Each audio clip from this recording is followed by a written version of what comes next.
एक आदमी था जिसके जीवन में बहुत सारी समस्याएं चल रही थी। बचपन से ही उसे परेशानियों का सामना करना पड़ रहा था।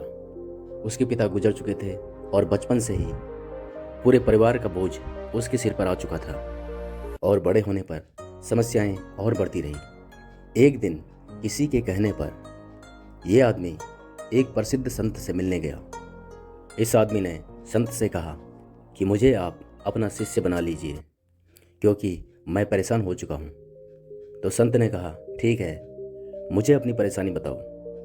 तो आदमी ने कहा कि गुरुजी, एक समस्या ख़त्म नहीं होती तो दूसरी आ जाती है। इसी कारण किसी भी काम में मुझे सफलता नहीं मिल रही है।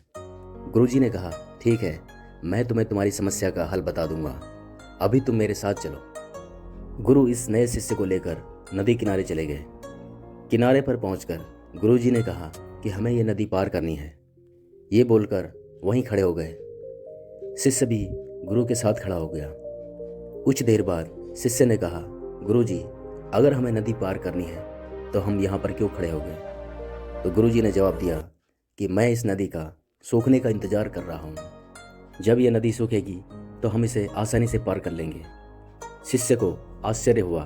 वो बोला, गुरुजी, आप कैसे बात कर रहे हैं? नदी का पानी कैसे और कब सूखेगा? हमें नदी को इसी समय पार कर लेना चाहिए।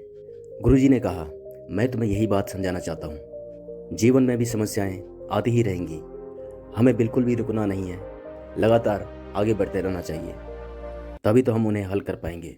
आगे बढ़ते रहेंगे तो समस्याओं का हल भी मिलते रहेंगे, और अगर रुक जाएंगे तो एक भी बाधा पार नहीं हो पाएगी।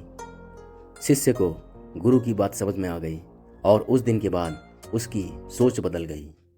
दोस्तों, इसी तरह हम भी अपनी ज़िंदगी में समस्याओं को लेके परेशान हो जाते हैं कि एक के बाद एक समस्या आ रही है, इनको कैसे सुलझाया जाए।